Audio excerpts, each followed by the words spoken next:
So anyway, before I start my presentation, actually my presentation was mainly focusing on our outlook for the renewable energy sector, but obviously there's a little bit of interest on the rating also. So I'll speak a little bit about it. So, when we first started doing the ratings, just to give everyone a flavor of the confidence that we rating agencies have developed on the industry. The very first rating that we had done on the pure renewable, of course, we had very highly rated hydro players, but our your first solar ratings that we did for the solar power park is part of that Gujarat, if you remember the 15 rupee tariff projects. It was a 5 megawatt project, and the rating we had assigned was double B, which is in the non-investment grade.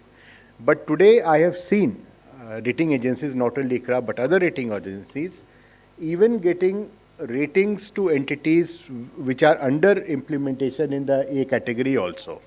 So that is the kind of confidence, what we have derived, over the last 10 to 15 years looking at the renewable energy sector. And if your project is fundamentally strong, if the promoters have a strong financial strength, and they have shown in the past a commitment to support renewable energy projects, we can have very high ratings. We can even have AA and AAA ratings for entities which are already operational and have shown stabilized operation. But having said that, there will be multiple kinds of entities which will be users as well as developers and providers of renewable energy. So obviously for the ones which are relatively larger in size, obviously, and with strong parentage, relatively high ratings will not be an issue. But there will be a lot of SMEs, entities which do not really would map into. I mean, basically when we do a rating for any industry, there are typically certain criteria we have, like what is your gearing, what is your total size of operation, so many other parameters are there. So for many of these entities may not fall into that bracket where they can get a high investment grade rating, which typically you need either for getting bank funding or let's say you want to approach the bonds. But there are other alternatives. Like for instance, Mr. Popley is here. If you recall, when you had during your tenure as CMD IREDA, we developed all the rating agencies collectively. We developed a grading methodology to address this kind of problem, because when we were doing this, renewable energy was still kind of a little bit of a experimental. No one really knew whether it's going to be the primary source of energy. All of us thought that it can only be a part, and no one really knew whether it will be. So we had developed a methodology for you, because otherwise everyone is getting double B and IREDA didn't know how to approach. All the rating agencies developed that methodology, because initially I was personally not convinced. We said we are doing the appraisal. Why do we need a rating agency for the projects? And then they were also not, we heard that why should a project be rated? But then what happened? After 1 year, 1.5 years, they fine-tuned their system. And then I got a message.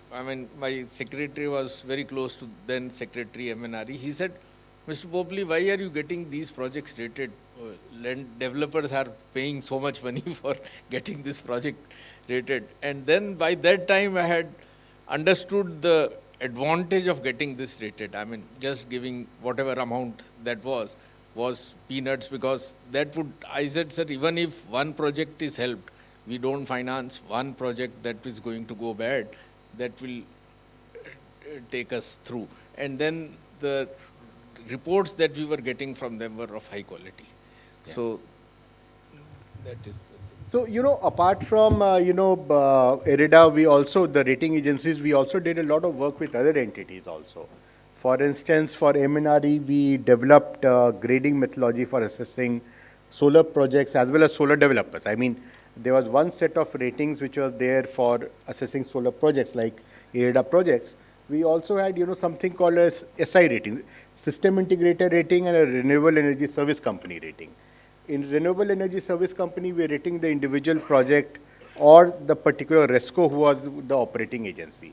We are also grading on a 2 by 2 metrics, where on one axis we had the financial strength and other we had the operation strength, where we were rating the system integrator, which is the various kind of vendors as well as the entities which were doing system integration and EPC work for solar power companies. Similarly, with Bureau of Energy Efficiency, we did something called ESCO grading, where we were grading the ESCO players, the energy service companies which were giving their offerings. For IFC, we had developed, they were, looking at funding one particular renewable energy platform which was implementing rooftop projects in a large way. So ICRA, I mean, it's not all the rating agencies, it was ICRA who developed it. We developed, methodology for, IFC to evaluate platforms which are offering, rooftop renewable energy solar solutions to various players. So various kind of options are available even for entities which are relatively small and do not fall into the category of where, they can be rated on a conventional rating scale. And it does not also make sense, because there are entities like SIDBI and others who, in fact, are looking at, funding these kind of MSMEs, and we have to develop customized skills which can, enable such entities to get, and similarly, like individuals, for instance, tomorrow, you will have individuals, like the home loan companies, they are giving home loans. Tomorrow, renewable energy and batteries will be an integral part of houses. So they may need loans. So it will be more like a consumer loan. So different kind of approaches will have to be thought about, as we implement, as we, the renewable energy gets consumed by a larger number of players. We'll have to develop, customized solutions for meeting the requirements of those. So basically, as we can see, we are, poised towards a net zero goal by 2070. And what are the things which are basically driving it? First of all, we have very strong policy support, and RPO framework is being placed. And increasingly, we are seeing, fundamentally because of cost competitiveness, RPO norms are largely being complied with.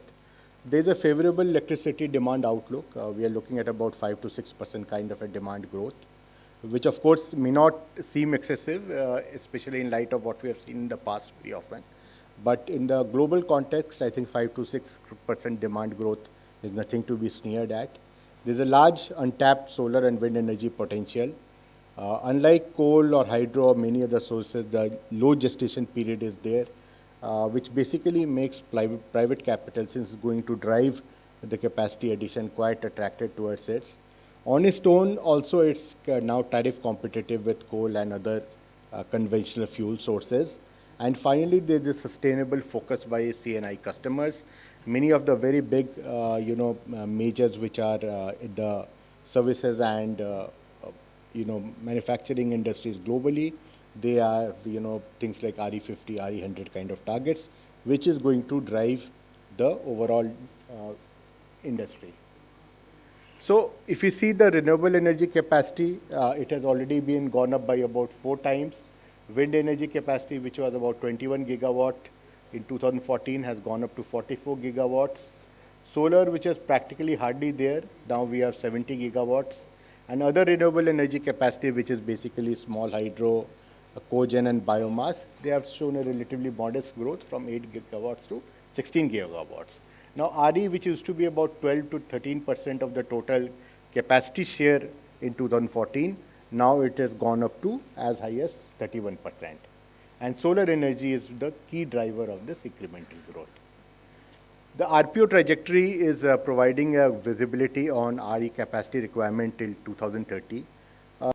Taking a modest demand growth of 5%, we are not even looking at a higher growth.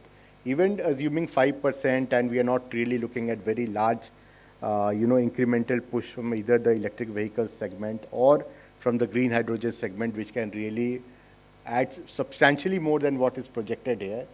Even based on that, we could expect that by 2030, 40% of the total capacity requirement will be met by RE and hydro, and we can expect about 400 gigawatts of renewable energy capacity by 2030 as against the 500 which is projected by the government. But again, we have taken a slightly more subdued demand growth, and also we have not factored any kind of incremental demand from green hydrogen in this. However, for this, not only will we have to add a lot of capacities, about average about 30 to 40 gigawatts over a 7-year period, but we'll also have to substantially ramp up on the storage, because as we are going to have so high renewable energy percentage, it's going to create a lot of problems for the grid. And for that, we'll have to not only resort to demand management and and flexibilization of thermal, but we'll also have to invest significantly in storage to meet a large chunk of the requirement from renewable energy sources. So we spoke about capacity mix, but let's also speak about the energy generation mix. Right now, we are about 26% through all non-fossil sources, but by 2030, we estimate 56% from fossil sources, 44% from non-fossil sources, whereas CEA, which has taken a slightly faster ramp up, is expecting about maybe 1 or 2 percentage points higher compared to what we are projecting. By 2032, CEA is projecting almost like 50% will be from fossil and 50% from non-fossils.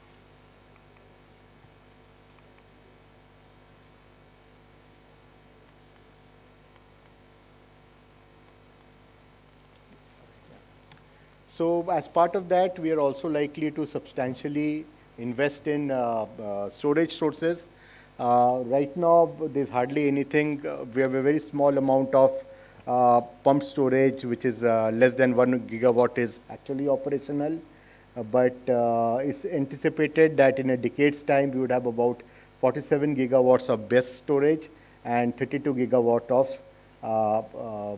pumped PSP storage, and which together will provide 411 gigawatt hour of storage for integrating renewable energy with the grid. Availability of storage capacity at a reasonable cost will, however, be a very key challenge, because as of now, we are seeing the cost from batteries. That's the storage cost. We are not talking about the energy cost. At right now, for battery will be somewhere around 9 rupees, whereas for pumped storage, although still at a very infancy level in the country, will be somewhere around 6 to 7 rupees per unit. So MNRE has also issued the RE bidding trajectory to build a pipeline for the 500 gigawatt target. In the past, we have not really seen, capacity addition ever crossing 20 gigawatt, and similar has been the bidding trajectory. But now they are very serious about, giving 50 gigawatt of annual bids, so that we can reach 500 gigawatt target by 2032. And some of the major entities which are playing a nodal role are entities like SECI, NTPC, NHPC, SESGVN, etc. Just a second. Yeah. Overall, the RE tariffs remain. This is, in fact, the most important driver. If you see the various green energy sources, on their own merit, of course, these are not always, apple-to-apple comparison, because some of the fossil fuel-based, can give you round-the-clock, whereas most of the renewable energy cannot. But increasingly, as you can see, on their own itself, renewable energy is becoming quite competitive with conventional generation sources, which means that even without any kind of props, renewable energy will provide a much higher source of the total generation. Key challenges facing the RE segment, obviously there are a lot of challenges even as there are opportunities. First of all, there are delays in land acquisition and transmission connectivity. Capital cost pressure impacts project returns, but because typically you have to bid for projects through tariffs. There are risks to grid stability amid rising RE share and relatively high cost of energy storage. We are vulnerable to resource availability, particularly for wind. In solar, we have seen by and large the generation performance has been quite satisfactory. But in wind, we have seen, persistent wind, persistent underperformance, and the addresses and the causes of those need to be understood as well as addressed. Whether these are because of changes in term weather patterns, or is it because we were faulty in terms of resource estimation itself? Then there are risks for payment delays from customers, mainly state discoms. In fact, this is the biggest challenge. Earlier also some of the speakers have spoken about how to, incentivize private sector participation. And in my view, humble view, the biggest thing we can do uh, as a society to ensure continued private sector interest in investment is to ensure that there are no defaults on contracts. We must understand that whatever contracts are entered into are sacrosanct, and that these bills have to be paid in time. If we can just do this one thing, then nothing else needs to be done to ensure large-scale continued interest in the renewable energy sector. And finally, of course, their exposure to supply chain disruption. We saw that during the COVID era. And for that, it's very important that we also start building our own supply chain so that, shocks from external events can be minimized. So, viability of solar projects linked with solar cells module, and this brings into stark perspective why it's very important for us to build a robust domestic manufacturing so that we are able to provide these equipments at competitive prices. Discoms overdues to REIPPs has reduced under the LPS scheme. Very substantial reduction has been there, but the sustainability remains the key. It's very important that Discoms continue to honor their, dues to RE players in a satisfactory manner. Overall, our outlook for the renewable energy sector remains stable. We expect a capacity addition of 20 gigawatt this year and rising up to about 400 gigawatt cumulative capacity by 2030. The RE mix in overall generation is expected to be around 14% this year and gradually increase to 30% plus in about a decade's time. The LPS rules, as we envisage, is likely to enable regular payment from state discoms, but scaling up the annual addition to over 40 gigawatt hinges on ensuring that land, transmission infra, and domestic supply chain are built, and storage economies will be very critical to push renewable energy share anywhere beyond 20%. On that note, I end the presentation. Thank you. And sorry for this group of pen.